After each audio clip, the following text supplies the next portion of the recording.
enviou para anunciar a libertação aos encarcerados e a recuperação da vista aos cegos, para libertar os oprimidos, para proclamar o ano da graça do Senhor. Então sentei-me dizendo: hoje, vocês veem esta profecia cumprir-se em mim.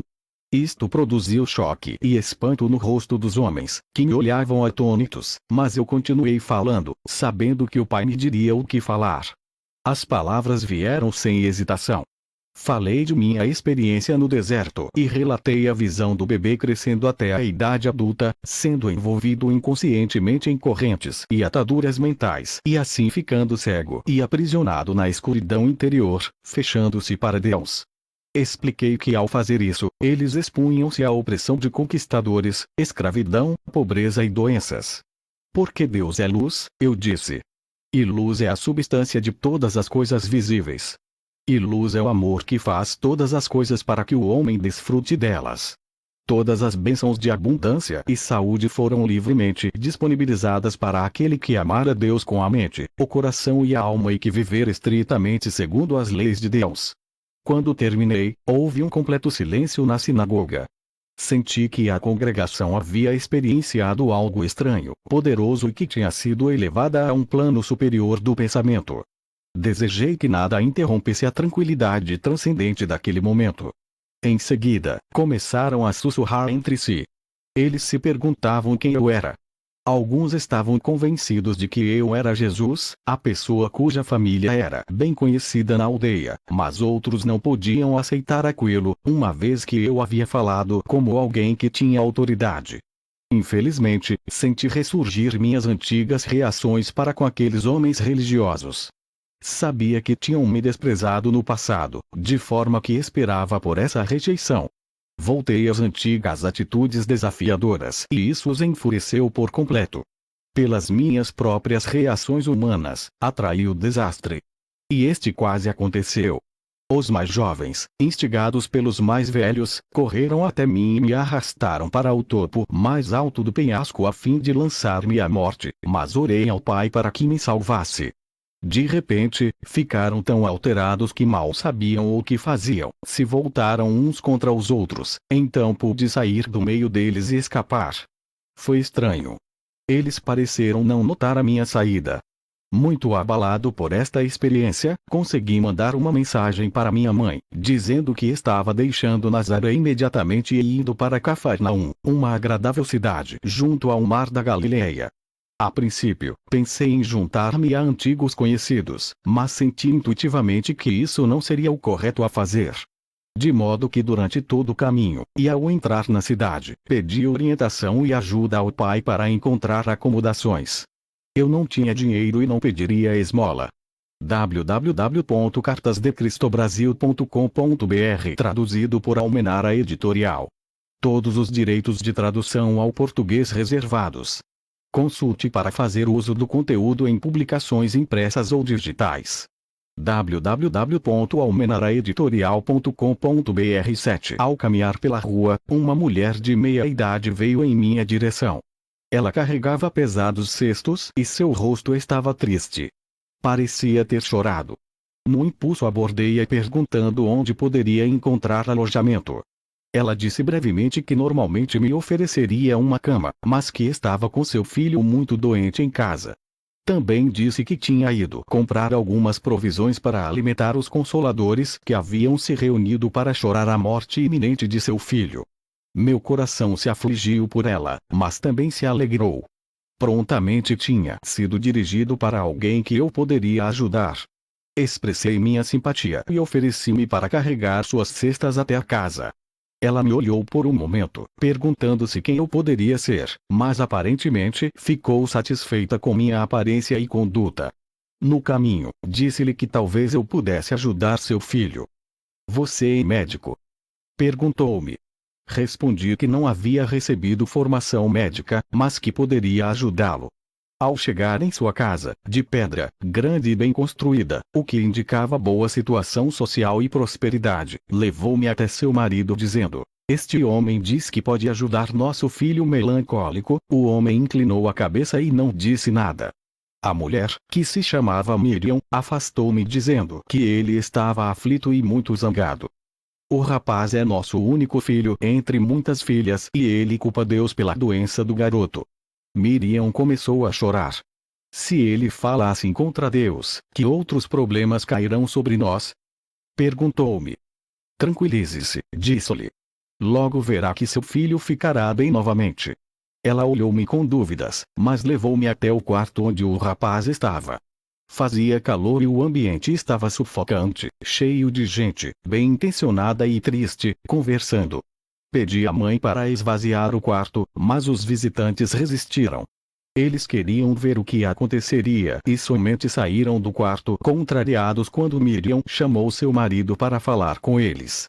Podia escutá-los discutindo com o pai no quarto ao lado. O que este homem achava que poderia fazer, se o médico já havia declarado ser incapaz de ajudar o rapaz? O pai veio até o quarto para ver por si mesmo. Seu filho estava mortalmente pálido, com muita febre. A mãe explicou que ele não podia engolir a comida e que estava com o intestino solto. Ele havia estado assim por vários dias e tinha perdido muito peso. O médico disse que nada mais poderia ser feito. Ele provavelmente morreria. Coloquei as mãos sobre a cabeça do rapaz e rezei sabendo, e silenciosamente dando graças com todo o coração, que o Pai Vida fluiria pelas minhas mãos para dentro de seu corpo. Desta forma o trabalho de cura se realizaria. Senti um calor extremo e um formigamento em minhas mãos e o poder vertendo para seu frágil corpo. Fui inundado por uma alegre gratidão. Como era grandioso e maravilhoso o Pai Vida, quando liberado para fazer o seu trabalho natural de cura. Sua mãe e seu pai, olhando ansiosos para ver o que aconteceria a seguir, seguravam a mão um do outro e observavam com muita atenção. Quando eles viram a cor do seu filho mudar, do branco para um rubor mais sadio, exclamaram com espanto e alegria. Depois de algum tempo, o rapaz levantou seu olhar para mim, dizendo claramente: agradeço, estou bem melhor agora. Estou faminto e quero algo para comer. Sua mãe riu de felicidade e o abraçou apertado, mas estava um pouco apreensiva. Não posso dar comida a você, filho meu. O médico ficaria zangado. Ela havia sido avisada para não dar comida a ele, somente água. Eu sorri e disse: ele está curado. Pode dar pão e vinho a ele, que não fará mal. Seu pai, Zedequias, estava maravilhado de alegria e gratidão. Depois de abraçar o seu amado filho, voltou-se para mim e apertou minhas mãos calorosamente. Ficou dando www.cartasdecristobrasil.com.br traduzido por Almenara Editorial. Todos os direitos de tradução ao português reservados. Consulte para fazer uso do conteúdo em publicações impressas ou digitais. www.almenaraeditorial.com.br 8 tapinhas em meus ombros enquanto balançava sua cabeça, incapaz de falar devido às lágrimas que escorriam por sua face. Quando ele finalmente se recompôs, entrou no salão e falou às pessoas que lá estavam. Meu filho, quase morto, recuperou a plenitude da vida novamente. Suas palavras foram recebidas com gritos de alegria, entusiasmo, incredulidade, questionamentos, risadas e felicitações. A mãe do rapaz ficou parada, com um sorriso estampado na face. Depois disso, não foi mais necessário buscar por acomodações. Quando Zedequias disse aos atônitos consoladores que o garoto estava curado e o próprio jovem apareceu na porta, sorrindo e pedindo novamente por comida, todos os consoladores rodearam-me e convidaram-me às suas casas. No entanto, preferi ficar com o pai do garoto, que agora dizia estar cheio de perguntas a fazer-me. Ele esperava que eu pudesse respondê-las. Depois de colocar o vinho e a comida sobre a mesa, todos foram convidados a comer até saciarem-se. Zedequias sentou-se e formulou sua primeira pergunta. Ele disse: você fez algo que nenhum sacerdote ou médico poderia fazer. A cura vem somente de Deus. Embora seja um desconhecido, percebo que você deve vir de Deus. Sim, respondi. E as pessoas murmuraram assombradas. Esta doença que veio ao meu filho era um castigo por algo que eu tenha feito de errado no passado. E como eu poderia cometer um pecado tão grave que Deus quereria levar meu único filho? Muitas das pessoas que escutaram estas palavras acenaram com a cabeça. Você fez a pergunta que mais quero responder, Zedequias. Deus nos dá a vida e a existência do ser. Ele não iria arrancá-la de nós como um homem arrancaria um tesouro de outro só porque está zangado com ele. Esta é a maneira como a humanidade se comporta, não Deus. E Deus não está sentado em um trono em algum lugar do céu, como fazem os reis humanos que se sentam em seus tronos e governam o seu povo. Esta é a maneira humana de proceder, uma crença humana, não a verdade. A maneira de proceder de Deus vai muito além do que a mente humana pode conceber ou sonhar. Somente eu vi aquele que nos trouxe à existência e sei que ele não é o tipo de Deus que os rabinos ensinam. Vi que ele é o perfeito amor, e por esta razão eu prefiro falar do Pai, pois eu vi que ele trabalha dentro de cada ser vivo, mantendo-o num bom estado de saúde, assim como um pai humano trabalha para manter seus filhos bem alimentados, vestidos e protegidos dentro do abrigo de um lar. Eu o vi dentro de todas as coisas do mundo. Como pode ser isso? Perguntou um homem duvidando. Não é possível para um ser individual, de qualquer tipo, estar em todos os lugares ao mesmo tempo. Mas o ar está em todo lugar ainda que não se possa ver. No entanto, sabemos, sem dúvida alguma, que ele é muito real e muito importante para a nossa existência. Se o ar não existisse e não pudéssemos respirá-lo, morreríamos. Não podemos ver o movimento do ar que chamamos de vento, mas vemos que ele agita as folhas e conduz as nuvens no céu. Por isso sabemos que o ar está acima de nós, ao nosso redor e que é forte. E agora pergunto, qual é a parte mais real e mais valiosa do homem, seu corpo ou sua mente? Alguns respondiam que era o seu corpo, caso contrário não teriam lugar na terra, não poderiam trabalhar, não poderiam ser vistos, não seriam conhecidos. Outros diziam que sua mente era mais importante do que seu corpo. Ao que eu respondi: a mente é a parte mais importante do homem, uma vez que sem sua mente ele não teria o comando do seu corpo. Ele não poderia comer, beber, dormir, mover-se, planejar, não poderia viver. Contudo, não podemos ver a mente. Simplesmente sabemos que temos www.cartasdecristobrasil.com.br traduzido por Almenara Editorial. Todos os direitos de tradução ao português reservados. Consulte para fazer uso do conteúdo em publicações impressas ou digitais. www.almenaraeditorial.com.br 9. Uma mente por causa dos pensamentos que ela produz e porque os pensamentos elaboram algum tipo de ação em nossas vidas. Acreditamos que a mente funciona por meio do cérebro. Sim, é assim que funciona. Senão como poderia o cérebro, que nasceu da carne, produzir pensamentos, sentimentos, ideias e planos? Agora deve estar ficando claro para vocês que é assim que o Pai está presente em todas as coisas. Ele é a mente que dirige a mente humana, fazendo seu grande trabalho dentro de cada ser vivo. Sabemos que é assim, porque vemos as maravilhas da sua obra. Vemos o crescimento das crianças, vemos o alimento que comem ser milagrosamente convertido em outra substância que os nutre e os faz crescer.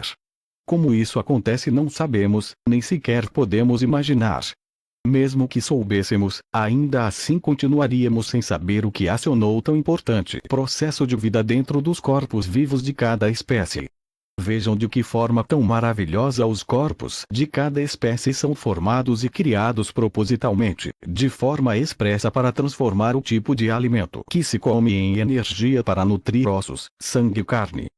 Agora que nos mostrou todas estas coisas, podemos ver que elas são realmente maravilhosas. Exclamou um jovem. Elas são. Vemos os jovens corpos passando por suas várias etapas de desenvolvimento e vemos suas mentes acompanhando seu desenvolvimento físico até que começam a desejar encontrar um cônjuge para se tornarem pais. Logo, o grande trabalho da concepção é realizado e o crescimento da semente dentro do útero continua até que a criança chegue a seu desenvolvimento pleno. Pensem. Quem determina este constante crescimento tão ordenado dentro da mulher? De onde vêm os planos que regem o correto desenvolvimento da cabeça, do corpo e dos membros, os quais são invariáveis de uma mulher para outra e de uma espécie para outra? Quem decide o momento exato em que um nascimento terá início, o meio físico pelo qual a criança deve ser trazida à luz, a provisão do leite para a criança? Pensem. É a mãe. Não, não é a mãe. Ela é apenas a testemunha de tudo o que ocorre dentro dela desde o momento em que seu marido tenha estado com ela e plantado a sua semente para se juntar à dela. Deus faz todas estas coisas de longe. Estes pensamentos chegam a cada homem e mulher para decidir quando estas coisas devem acontecer. Não, todo este trabalho é realizado pelo poder criativo da mente, a vida inteligente e amorosa dentro de todos os seres vivos. Vemos o amor dos pais por seus filhos, sejam eles pássaros, animais ou homens. De onde vem este amor? Ele provém do poder criativo da mente, o perfeito amor, do Pai que está em nós. É por causa do trabalho que o Pai faz com as plantas, árvores, pássaros, animais e com o próprio homem que hoje estamos aqui, vivos, respirando, comendo, dormindo, tendo filhos, envelhecendo e então morrendo para passar para um lugar mais feliz. Tudo isso é a obra do Pai que está ativa dentro de nós. Como podem negar a verdade de tudo o que disse a vocês nesta noite? Hoje, viram um jovem agonizante que foi trazido de volta à plenitude da vida em pouco tempo. Fui eu quem o curou. Não. Por mim mesmo não posso fazer nada.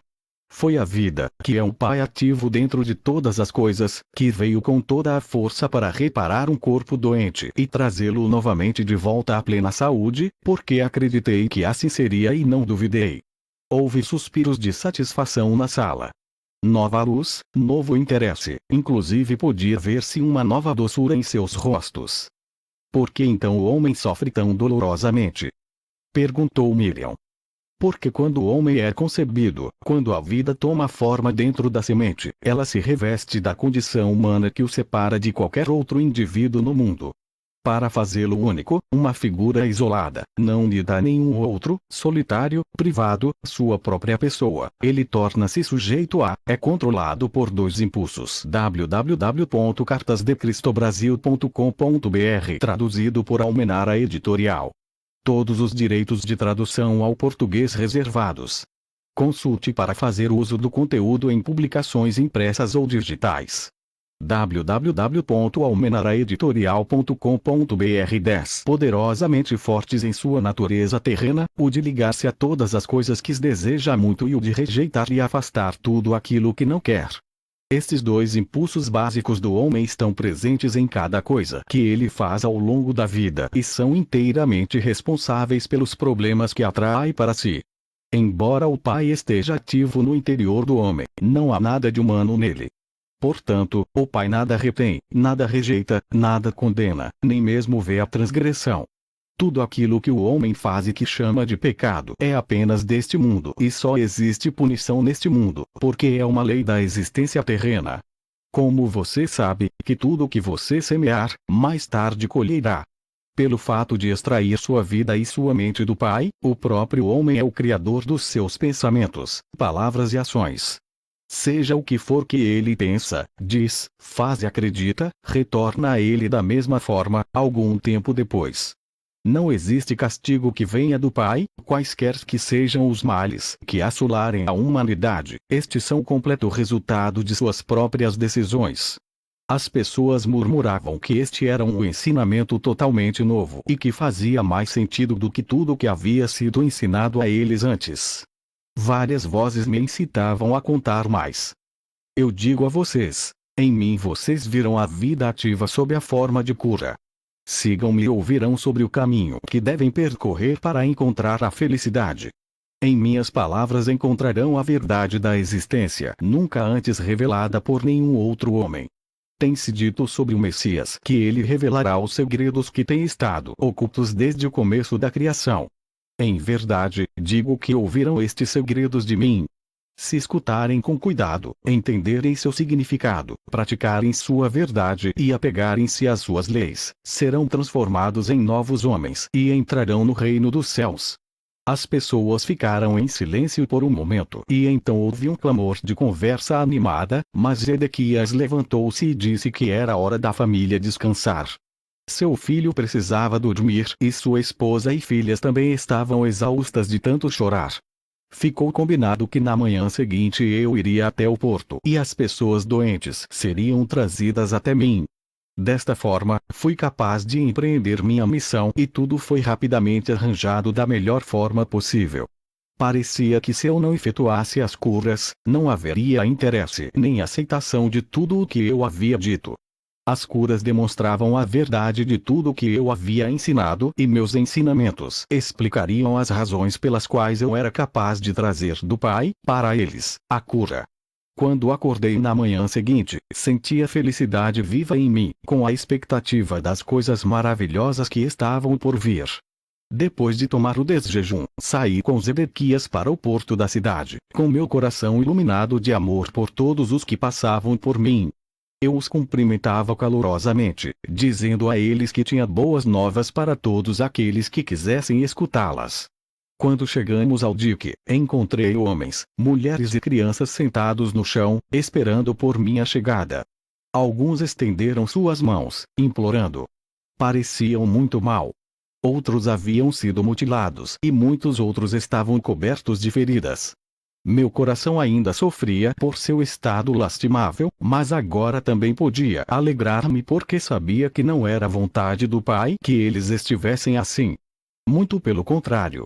O próprio Pai era toda a cura, toda a saúde e todo o bem-estar. Eu tinha provado isso na noite anterior e na minha casa. Estava exultante por ser capaz de demonstrar esta verdade maravilhosa para a multidão que agora se reunia em torno de mim. O rosto velho e triste chamou minha atenção, uma mulher magra, enrugada e curvada. Fui até ela e me ajoelhei ao seu lado, pondo minhas mãos sobre sua cabeça. www.cartasdecristobrasil.com.br Traduzido por Almenara Editorial. Todos os direitos de tradução ao português reservados. Consulte para fazer uso do conteúdo em publicações impressas ou digitais. www.almenaraeditorial.com.br 11 Imediatamente senti o fluxo do poder do Pai vibrando pelas minhas mãos em sua cabeça, até que seu corpo inteiro sacudiu com a força vital, energizando seus membros. As pessoas, ao verem isso, ficaram atônitas, perguntando o que eu poderia estar fazendo com ela, mas outros acalmaram suas objeções. Gradualmente seus membros começaram a soltar-se, a alongar-se e a endireitar-se. Seu rosto tornou-se vivo pela alegria de voltar a sentir sua força. Ajudei-a a se levantar e então ficou de pé por si mesma com todo o orgulho. Ela estava tão tomada pela felicidade que começou a chorar, depois riu e dançou, chamando as pessoas. Louvado seja Deus, dizia ela, louvado seja Deus. E outros que ali estavam repetiam o refrão. Todos estavam profundamente comovidos com o que haviam visto. A aglomeração de pessoas apertando-se contra mim foi tão grande que Zedequias ofereceu-se para controlá-la. De forma organizada e ajudado por outros dos espectadores ansiosos, dirigiu ordenadamente os doentes para mim, para que eu pudesse atendê-los, segundo suas necessidades mais profundas. No final, sentindo-me cansado, meu anfitrião convidou-me a voltar para casa e jantar. Despediu aqueles a quem eu não tinha sido capaz de curar por falta de tempo. Assegurou a eles que eu retornaria no dia seguinte. Foi uma noite festiva, tanta coisa para falar, tanto para celebrar, tanto para ensinar, tanto para aprender, todos certamente reconheciam naquilo a boa nova. Eu sabia que havia sido aceito por muitos por dizer a verdade do que havia visto no deserto. E assim continuou por muitos dias. As pessoas vinham de longe para ver-me. Zedequias e outros amigos seus me ajudaram a controlar a multidão para que eu pudesse curar e ensinar. O povo ouvia com prazer. Eles falavam entre si sobre o Pai e estavam ansiosos por aprender mais a respeito das correntes e ataduras que confinam as pessoas na miséria. A aglomeração de pessoas tornou-se tão grande que eu logo percebi que precisava achar meus próprios ajudantes em quem eu pudesse confiar para me auxiliar. Já era hora de Zedequias voltar a conduzir o seu negócio de couro, que ele vinha deixando de lado. Fui embora para as montanhas para rezar a respeito da escolha dos discípulos. Quando veio a mim a convicção de que eu seria guiado para fazer a escolha, retornei a Cafarnaum. Senti um forte impulso para descer pela beira do porto e falar com alguns homens que eu tinha visto escutarem meus ensinamentos com muita atenção. Queria saber se eles deixariam suas redes de pesca para juntarem-se a mim. Quando os chamei, Simão, André, Tiago e João vieram imediatamente, felizes em poder ajudar no meu trabalho de cura e ensinamentos. Outros também se juntaram a mim assim que comecei meu trabalho entre as pessoas. Deixei meu anfitrião, a casa de Zedequias, que me assegurou entusiasmado que eu poderia retornar a qualquer momento. E foi assim que comecei minha missão como mestre e curador peregrino, indo sempre que necessário pelas vilas e aldeias. Antes de partir, reuni os jovens que tinham aceitado com alegria me ajudar. Escutariam meus ensinamentos e ficariam perplexos pelo muito que eu tinha a dizer.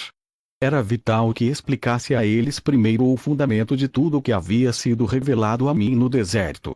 Disse que apesar da vida ociosa que eu levava antigamente, sempre havia sentido uma profunda compaixão pelas pessoas. E foi minha compaixão que me afastou desse Deus ensinado pelos rabinos. Quando falei da minha total rejeição de um Jeová punitivo, pude ver a dúvida e o choque em seus rostos. Por um tempo considerável, expliquei que eu questionava como era possível falar de um Deus bom, quando crianças inocentes suportavam tanto sofrimento. Enquanto falava, via como seus rostos iam relaxando aos poucos. Continuei dando voz às minhas dúvidas e raivas de antigamente, até que vi suas expressões mudarem para a aceitação e em seguida para a concordância completa. Descobri que havia expressado suas próprias dúvidas e perguntas, as quais nunca antes tinha tido coragem de admitir. Enquanto www.cartasdecristobrasil.com.br traduzido por Almenara Editorial. Todos os direitos de tradução ao português reservados. Consulte para fazer uso do conteúdo em publicações impressas ou digitais. www.almenaraeditorial.com.br 12 Falávamos, pude sentir seu alívio de que já não estavam mais sós em suas resistências secretas com relação aos ensinamentos dos rabinos. Disse que chegou um momento em que comecei a perceber mais claramente que estava desperdiçando a minha vida. Queria mudar e senti fortemente que deveria ir até João Batista como ponto de partida, para começar uma nova forma de vida. Descrevi o que aconteceu durante o batismo e minhas 6 semanas no deserto. Expliquei que todos os meus pensamentos, crenças, atitudes, arrogância e rebeldia prévia foram paulatinamente limpos de minha consciência, enquanto passava pelas profundas revelações e visões que me mostrarão a realidade que eu agora chamava de Pai. Expliquei a natureza do Pai e que esta natureza divina era constituída também da vontade divina. Disse que era o próprio homem que em seu íntimo se afastava do Pai, por seu pensamento errôneo e comportamento equivocado e que somente o homem, primeiro pelo arrependimento e logo depois pela limpeza mental e emocional, poderia encontrar seu próprio caminho de volta ao pleno contato com o Pai. Quando isso se cumprisse, a plena natureza do Pai seria liberada dentro da mente, coração, corpo, alma, no ambiente e nas experiências da pessoa. Quando isso se produzisse, tal pessoa entraria no reino dos céus governado pelo Pai e o reino dos céus se estabeleceria ele mesmo na consciência da pessoa. Ela atingiria então o propósito de sua existência. Enquanto conversava com meus discípulos, via suas reações refletidas em seus rostos. Toda dúvida havia desaparecido, havia agora um resplandecer de luz de compreensão e alegria. Esses jovens tornaram-se fiéis, entusiastas e exclamaram: "Estas sim são boas novas." Entretanto, após a aceitação de tudo o que eu dissera, houve momentos em que se perguntavam se seria verdade tudo aquilo que eu havia dito. Entende aquilo? Dispor-se a desfazer-se da imagem de Jeová, tão profundamente gravada em suas mentes, requeria uma grande dose de coragem. Havia momentos em que falavam entre si e questionavam quem era este homem que pretendia tais maravilhas. E se viessem comigo e afinal eu fosse realmente um mensageiro de Satanás? Eles seriam severamente castigados por Jeová? Eles tinham muito a perder: sua posição na sociedade como jovens, homens sóbrios e trabalhadores, sua reputação como comerciantes e artesãos, a perda de suas rendas e o maior obstáculo de todos, a provável ira e rejeição de suas famílias. O que eles receberiam em troca? Disse então que eu não podia fazer nenhuma promessa terrena por sua ajuda na propagação do Evangelho da Boa Nova. Eu não tinha dúvida alguma de que, onde quer que fôssemos, receberíamos alimento e refúgio e que seríamos muito bem acolhidos pelas pessoas. Somente poderia prometer a verdade de que o Pai conhecia as suas necessidades e que elas seriam satisfeitas e que os manteria com saúde. Poderia também prometer que, se eles se voltassem para o Pai, e confiassem no Pai a cada passo do caminho, seriam tão felizes como nunca haviam sido antes. Experimentariam o reino dos céus por eles mesmos, na medida em que deixassem de lado as exigências do eu e se pusessem a serviço dos outros. Seriam testemunhas de curas e estas aumentaria a sua fé e daria a eles coragem para suportar quaisquer incômodos da jornada. E assim começamos nossa missão para espalhar a boa nova do Evangelho do Reino. Enviei à minha frente esses jovens para as cidades que iríamos visitar. Ao chegarem, diziam às pessoas da cidade que se juntassem para escutar a boa nova do Reino dos Céus. As pessoas ficavam surpresas e queriam saber mais, mas os discípulos pediam que fossem buscar seus amigos e vizinhos. Todos ficariam sabendo do que se tratava, quando Jesus chegasse, e também haveria curas de seus doentes. Excitados, muitos corriam para ajudar a difundir a boa nova e logo estavam reunidos formando uma grande multidão. www.cartasdecristobrasil.com.br Traduzido por Almenara Editorial. Todos os direitos de tradução ao português reservados. Consulte para fazer uso do conteúdo em publicações impressas ou digitais. www.almenaraeditorial.com.br 13 Eu, que havia me rebelado apaixonadamente contra as pregações religiosas que ameaçavam os pecadores com violência, castigos e condenações, agora caminhava com alegria para ir ao encontro destas multidões. Eu tinha a minha boa nova para compartilhar com eles e iluminar o seu dia, além de curar suas doenças e aflições, para encher de alegria suas vidas.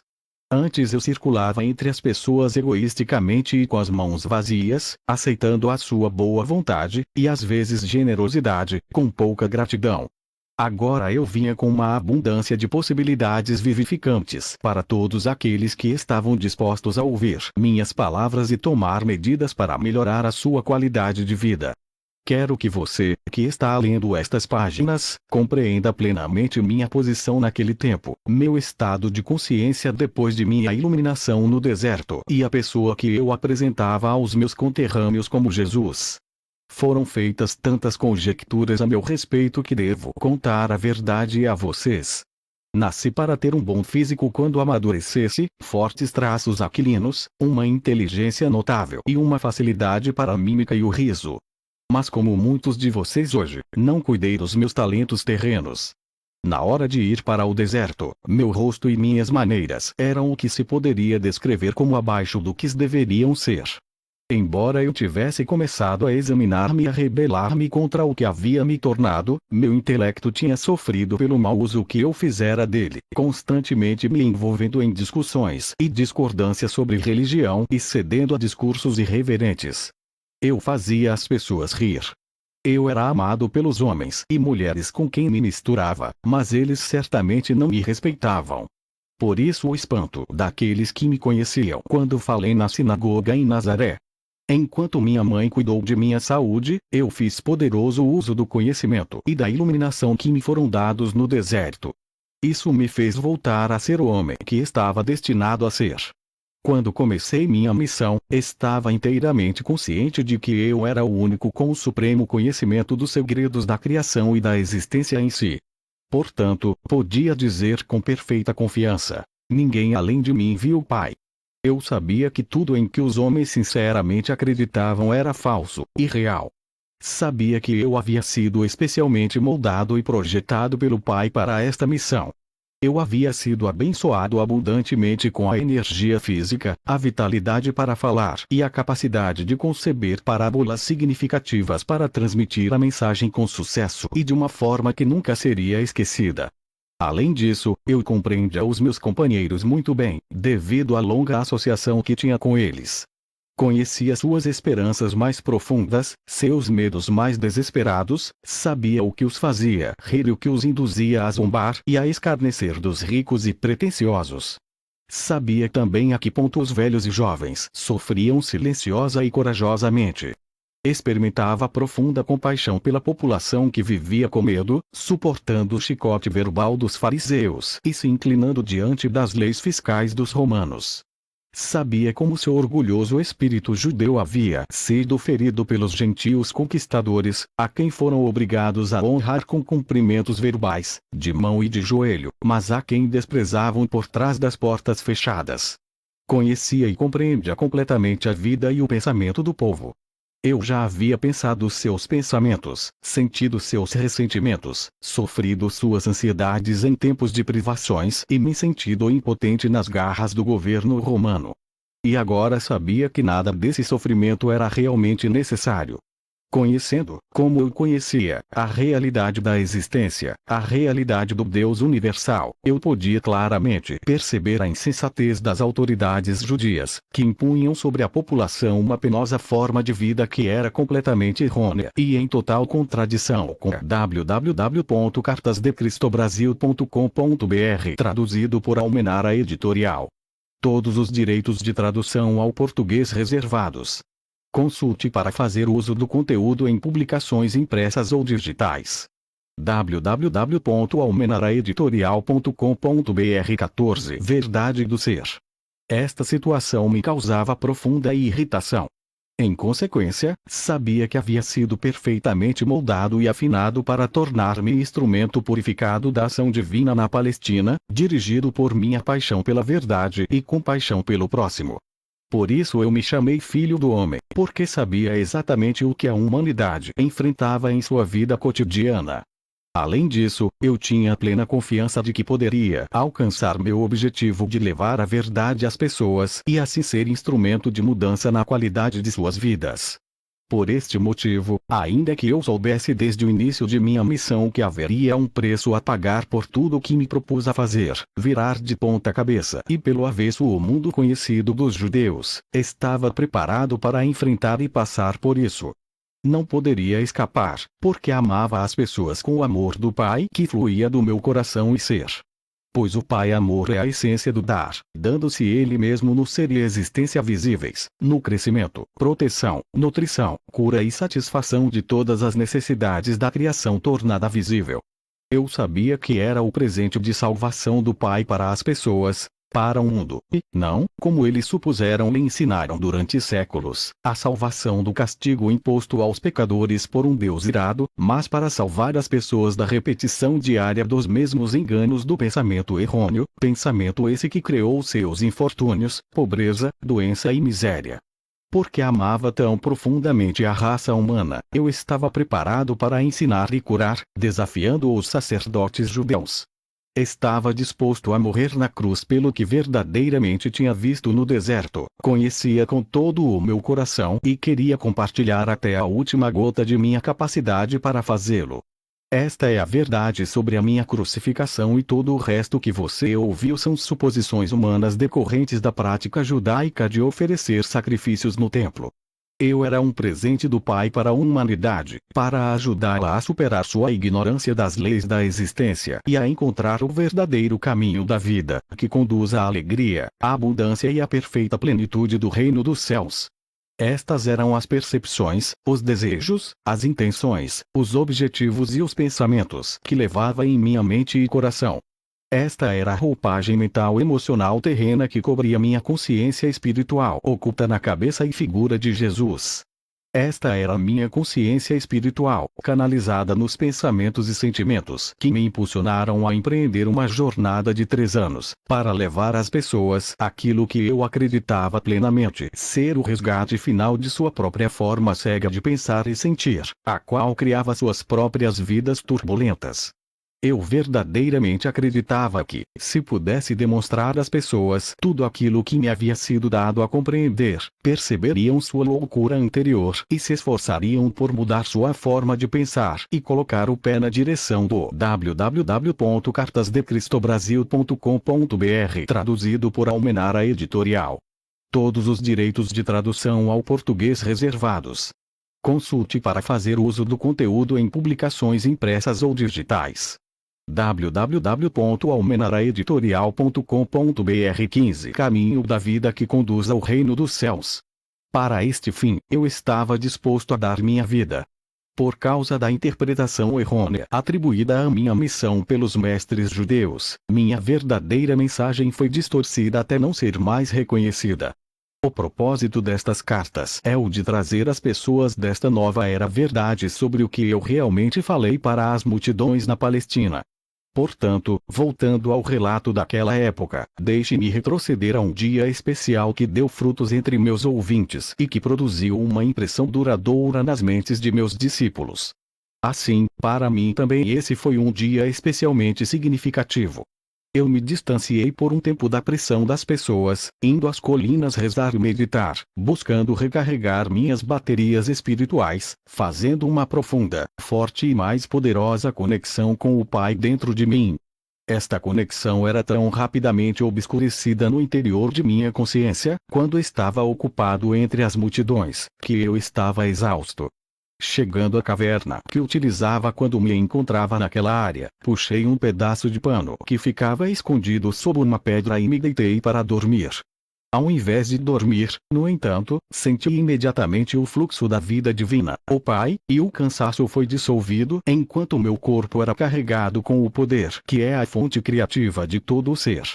Fui elevado em consciência no interior de uma luz dourada e, enquanto viajava para o alto dessa luz, ela subitamente mudou para o mais puro branco e eu soube que, em consciência, estava nos portais do equilíbrio, que é o eterno, o universal, a dimensão infinita que está além de toda a concepção da mente humana. Observei a luz, mas eu não fazia parte dela, nem ela estava poderosamente dentro de mim, uma vez que esta era a dimensão Deus do vazio, da não forma do equilíbrio universal. Mas ela se comunicava comigo e infundia-me com seu brilhante amor.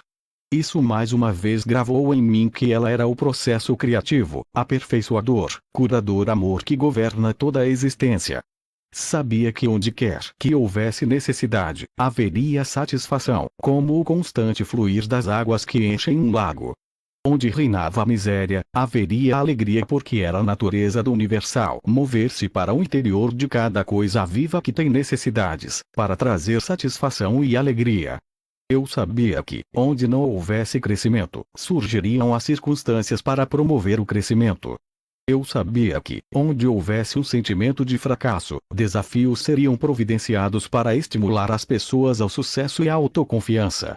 Eu vi que este trabalho amoroso constantemente iniciado pelo Pai na vida das pessoas sobrecarregadas pode não ser reconhecido como um presente de amor pelas pessoas que o recebem. Elas podem estar tão afundadas em sua apatia, sentimentos de fracasso e na crença de que nada de bom lhes acontece, que não conseguem ver outra coisa em suas vidas além de suas próprias crenças e sentimentos. Consequentemente, ficam enraizadas no inferno criado por elas, para elas mesmas. Não havia necessidade em Tirina e Ingem.NIKHNDSPDN. A necessidade era ter um coração compassivo e a determinação de levar-lhe a verdade para curar sua ignorância. O maior presente que um homem poderia dar ao outro era a iluminação da ignorância sobre a existência e suas leis cósmicas, pois a verdade era que cada www.cartasdecristobrasil.com.br traduzido por Almenara Editorial. Todos os direitos de tradução ao português reservados. Consulte para fazer uso do conteúdo em publicações impressas ou digitais. www.almenaraeditorial.com.br 16 Alma está compreendida no universal e os níveis do fluxo da atividade universal em suas vidas, através do trabalho amoroso do Pai, dependem inteiramente da receptividade do indivíduo. Compreendi que o que as pessoas precisavam ouvir urgentemente era o que eu acabara de aprender. Elas precisavam ver e compreender plenamente a intenção, o propósito e o potencial do amor, que era a mesma substância do seu ser. Por causa de sua descrença, elas poderiam rejeitar o trabalho amoroso do Pai como se fossem desafios dolorosos, e então se renderiam ao fracasso para sempre. Eu vi então, com mais clareza ainda, que havia sido enviado para despertar as pessoas para todas as possibilidades de autodesenvolvimento, de prosperidade e realização da alegria e da felicidade, mas dependeria delas que acordassem e aproveitassem aquilo que era oferecido. Lembro que esta elevação durou a noite inteira e na manhã seguinte acordei sentindo-me mais vivo do que nunca. Minha mensagem tinha sido esclarecida. Tinha visto, ainda mais claramente, a realidade do Pai e sabia que era capaz de sair naquele dia para encontrar a multidão e transmitir o poder e a vida daquilo que me havia sido mostrado. Enquanto descia da caverna, fui até uma grande rocha de onde se via o íngreme precipício. Quando me sentei, olhei abaixo a cidade que visitaríamos naquele dia. Podia sentir aquele processo de aperfeiçoamento, aquele impulso que tudo criava, o Pai, surgindo em mim e ansiava por compartilhar aquilo com os demais, antes que os problemas da vida diária o encobrissem, e isso perdesse o poder e a força motriz no interior de minha consciência humana. Meus discípulos se juntaram a mim um pouco depois. Ao chegarmos à cidade, eles orientaram as multidões para que se dirigissem para um terreno inclinado além das casas. Em pé, sobre uma grande rocha no meio deles, comecei a falar. Descobri que a paixão, a alegria, o desejo, a veemência e a convicção vertiam espontaneamente nas palavras que pronunciava. Vocês estão extremamente cansados e pressionados. Suas tarefas se tornam mais pesadas à medida que envelhecem, o estômago fica vazio com frequência, suas roupas estão poídas, as pessoas irritam vocês e sentem que não há fim para os problemas e aflição de espírito. Mas esta não é a verdade referente às suas existências. Suas vidas foram destinadas a ser muito diferentes. Se pudessem ver além dos seus sentimentos, se pudessem elevar suas mentes para fazer contato com o Pai dentro de vocês, poderiam ver e saber qual deveria ser o estado de suas existências. Perceberiam que foram criados para desfrutar da abundância, da proteção, da boa saúde e da felicidade. Mas como vocês vivem cotidianamente suas vidas com medo do bem e do mal, acreditam e esperam estas coisas mais do que acreditam que o Pai é vida e amor abundante em vocês, que provê todas as coisas necessárias para a saúde e o bem-estar, são justamente as experiências que mais temem aquilo que atraem para suas vidas e seus corpos. São as suas crenças a respeito do bem e do mal que obscurecem, turvam, tudo que o Pai tem reservado para vocês, se acreditarem no Pai Amor. Vocês julgam o seu hoje e esperam do seu amanhã o mesmo que experimentaram no passado. Em consequência, seus males de ontem são continuamente repetidos no futuro. Vocês estão escravizados por suas memórias e crenças inabaláveis de que o que aconteceu no passado deve voltar a acontecer para oprimi-los e feri-los. UNT. Universal Input. www.cartasdecristobrasil.com.br. Traduzido por Almenara Editorial. Todos os direitos de tradução ao português reservados. Consulte para fazer uso do conteúdo em publicações impressas ou digitais. www.almenaraeditorial.com.br. 17. Não precisam curar seus corpos ou tentar melhorar suas vidas, precisam curar suas crenças.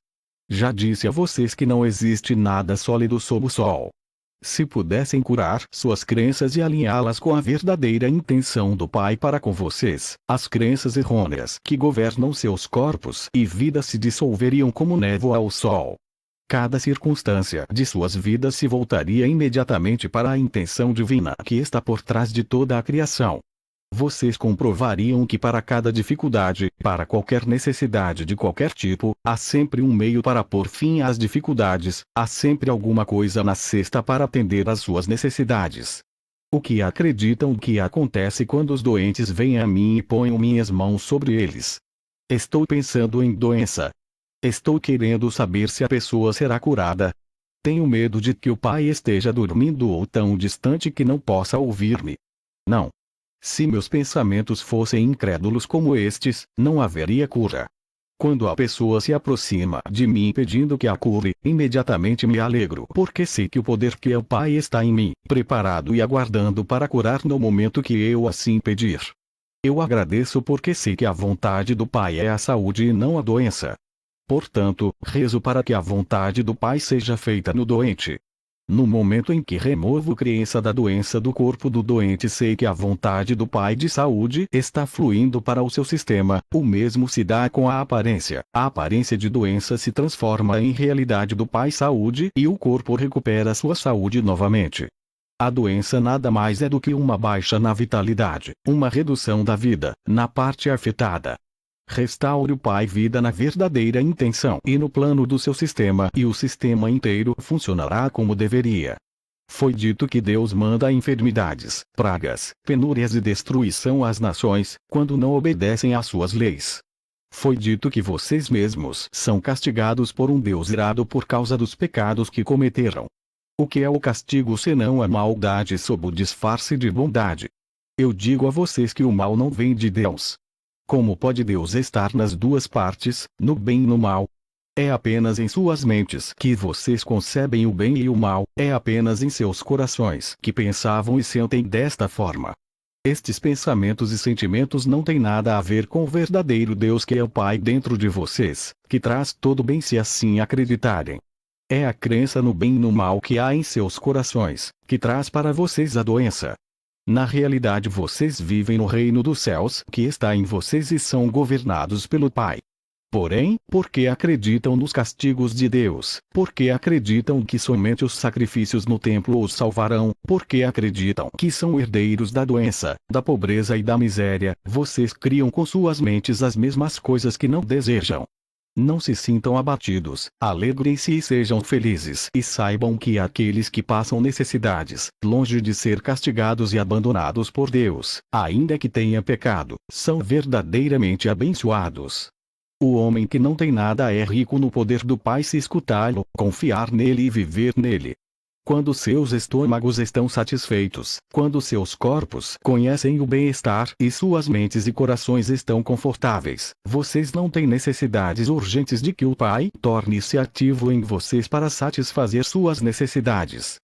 Vocês acreditam que seus próprios pensamentos e mãos satisfazem facilmente suas necessidades, de forma que quando falam de Deus podem apenas falar sobre o que ouvem por outros, vocês mesmos não têm nenhuma experiência direta de Deus. Considerem os ricos. Estão mergulhados, confinados, atolados em suas próprias riquezas. Eles levantam de manhã e se ocupam de seus assuntos diários, sem nada saber a respeito do poder do Pai que está neles.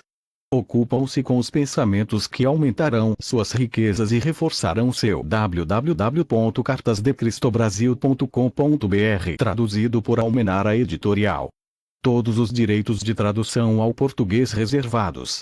Consulte para fazer uso do conteúdo em publicações impressas ou digitais.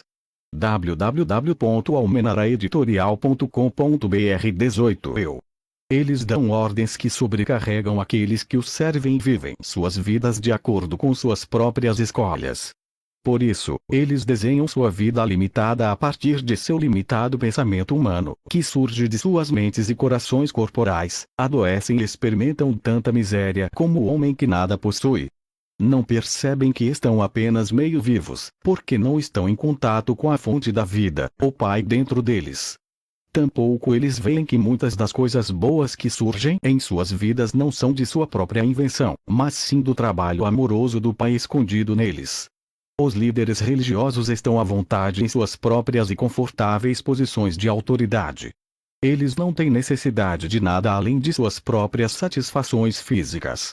Porque não têm nenhum conhecimento pessoal de Deus, eles precisam ler em seus livros sagrados as palavras que os homens santos disseram há milhares de anos e contar às pessoas o que eles pensam que estas palavras significam. Mas tudo o que dizem é tirado de suas próprias mentes pequenas que estão aprisionadas no conforto de suas vidas, afundadas na expectativa do que irão comer e beber e qual vestimenta irão usar para impressionar as pessoas. Nada sabem sobre a inspiração que deu origem às palavras pronunciadas pelos profetas há tantos séculos. Nem mesmo sabem se estas são as palavras que realmente vocês precisam ouvir neste momento, já que os tempos são outros. Acreditem em mim, os homens ricos e os líderes religiosos são fortes nas coisas da terra e não querem desfazer tudo o que eles consideram seguro e eterno em suas tradições e práticas. Qualquer desvio estremeceria as estruturas de suas crenças e, portanto, de suas vidas. Então eles constroem defesas mentais contra o fluxo do poder do Pai. Eles também adoecem e, à sua própria maneira, conhecem a miséria como aqueles que não têm nenhum conforto terreno. Não existe diferença entre aqueles que pouco têm e aqueles que tudo têm na vida. Tanto os ricos quanto os pobres adoecem da mesma forma, fazem inimigos e se encontram sozinhos. Mas é enorme o potencial para que vocês ganhem mais do que os ricos e religiosos podem esperar ganhar em saúde, felicidade, companheirismo e realização no modo de vida que escolherem. E quando tudo estiver cumprido, vocês saberão que as oportunidades, a habilidade e a inspiração, tudo procede do Pai que está dentro de vocês. Saberão que nunca poderiam ter feito tais coisas se não tivessem pedido ao Pai que está em vocês para ajudá-los a utilizar todos os seus talentos, para colocar comida em abundância em suas despensas e roupas nos seus corpos e felicidade, uma boa vida para seus filhos. Todas estas coisas o Pai fará por vocês, se assim o pedirem, se acreditarem, se souberem, e lembrarem sempre que é a natureza do Pai criar e então prover abundantemente para toda a sua criação. Assim como vocês não iriam deliberadamente privar seus filhos das coisas que eles precisam, assim o Pai nunca os privará propositadamente de tudo aquilo que necessitam para uma vida feliz. Se vocês são pobres é porque ainda não compreenderam a natureza do Pai, nem tampouco entenderam que devem trabalhar com o Pai para cobrir suas próprias necessidades. Devem aproveitar imediatamente as oportunidades divinas que lhes são apresentadas para ajudá-los a avançar. Se eu pudesse mostrar e fazê-los ver e acreditar que, quando se lamentam, sua tristeza é conhecida do Pai. Se voltassem para o Pai e observassem o trabalho que o Pai Amor está fazendo para vocês, com o tempo sua tristeza se converteria em alegria e encontrariam consolo além de qualquer coisa que imaginassem possível. Vocês são abençoados se estão famintos e com sede, porque o Pai conhece suas necessidades. Em breve estas necessidades seriam saciadas se parassem de se lamuriar e começassem a rezar para o Pai pedindo, acreditando que iriam receber. www.cartasdecristobrasil.com.br Traduzido por Almenara Editorial. Todos os direitos de tradução ao português reservados. Consulte para fazer uso do conteúdo em publicações impressas ou digitais. www.almenaraeditorial.com.br 19 Como podem acreditar que para comer e estar bem vestido é preciso primeiro ir ao templo e oferecer um sacrifício queimando as próprias criaturas vivas do Pai, para que elas paguem por seus pecados? Não conseguem ver que os seres vivos que vocês queimam foram criados para desfrutar da vida, tanto quanto vocês. Eles foram criados para ser uma bênção e ser abençoados na terra, assim como vocês, pois esta é a natureza do Pai Amor que se revela em sua criação. Se lembrarem que aquilo em que realmente se acredita é aquilo que se recebe, não percebem que esta crença judaica de sacrifício de seres vivos no templo vai trazer apenas miséria. Acreditem em castigo e castigo é o que receberão. Acreditem na morte e destruição como sendo o caminho certo para chegar a Deus, e isso é o que experimentarão: matança e destruição. Se estão com fome e com sede, é porque estão se afastando do Pai que habita em vocês. Ao se entregarem aos temíveis pensamentos, anseios e sentimentos de desesperança, vocês estão criando as mesmas condições que desejam corrigir. Estão fazendo todas estas coisas ruins contra si mesmos. Por conseguinte, vocês são ainda mais bem-aventurados, quando estão com fome e sede de bondade e do contato com o Pai que habita em vocês, porque então certamente serão saciados 100 de vezes. Bem-aventurados são quando os atacam e roubam, porque quando permanecerem em perfeita confiança verão Deus em ação e a libertação acontecendo. Bem-aventurados são quando estão envolvidos em conflito e ainda assim podem ser compassivos com o próximo e ser os pacificadores. Levam no coração o amor que vem do Pai e realmente são filhos do Pai. Bem-aventurados são quando, mesmo sendo profundamente injustiçados, ainda assim podem perdoar e demonstrar misericórdia, abstendo-se de buscar justiça ou perseguir a quem os tenha insultado. Coloquem-se diretamente em sintonia com o amor que é Deus ativo em vocês e da mesma forma serão poupados nos momentos de dificuldade. Os mais abençoados de todos são os puros de coração, porque estes se livraram de toda raiva, ódio, vingança, maldade, inveja e dureza de coração, e estão diante do mundo como o amor feito visível. Eles vão conhecer a realidade chamada Deus e saberão que a realidade é o Pai dentro deles. Como posso ajudá-los a ver esta grande verdade?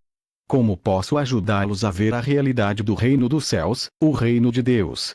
Vocês não têm que ficar olhando para o céu, porque não é lá onde verão a atividade do Pai de forma tão clara que, sem dúvida alguma, reforçará a sua fé. É aqui, onde através dos séculos as pessoas têm cometido o grande erro de olhar para os seus sonhos e imaginação, criando